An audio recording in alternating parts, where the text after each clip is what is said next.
was the target at first some of these street vendors, or was it a business, or did you not know early on when you got there?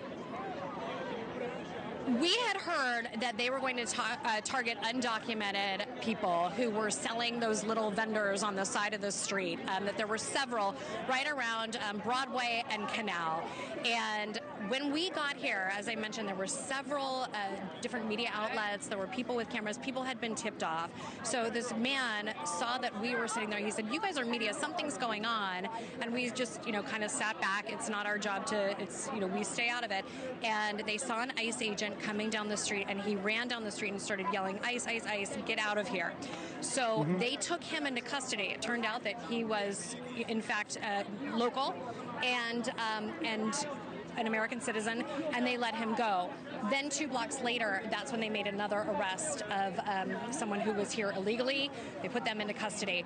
Then nothing, crickets. It was like everything just disappeared. They were gone.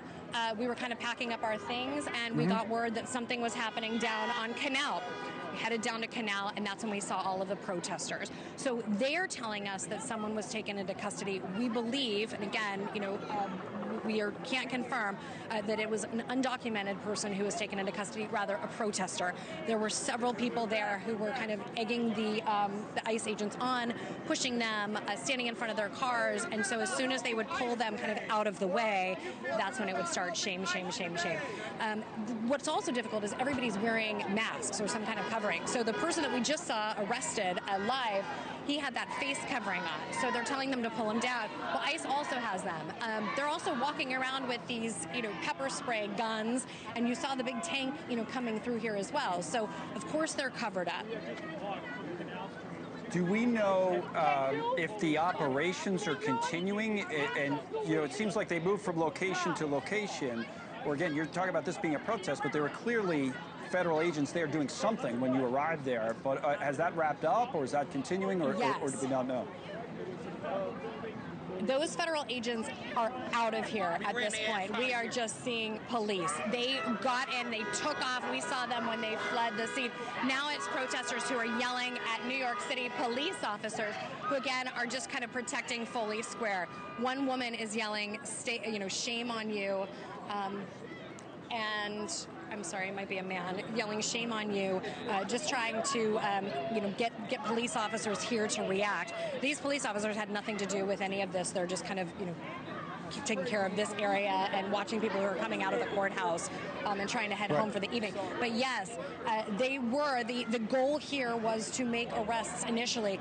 This is a very impromptu protest. There was no counter protest that had been planned this afternoon here. This is all just happening as you're watching it at home.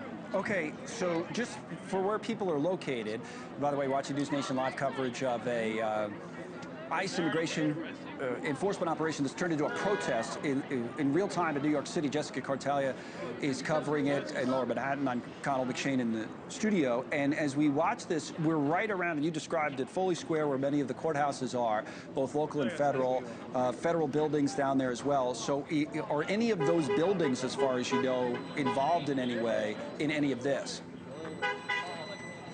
No, and the courthouse for many, closes early. So if you want to take a look behind me here, Connell, this is the courthouse. We were just here the other day for a Mangione hearing. Right around the corner is where you would, federal courthouse, where you'd hear New York State City. Anyway, this is all of these buildings are being protected by the police officers now who are standing outside. So I'm literally right in the middle of Foley Square, which is incredible to say in itself because it's the middle of rush hour on a Tuesday evening. But everything has kind of quieted down now that the federal agents have left the scene, and it's just the police who are making sure that everything stays quiet, and now people are starting to disperse. Thank you for watching. Subscribe below and download our NewsNation app right now on your phone, and you will get fact-based, unbiased news for all Americans.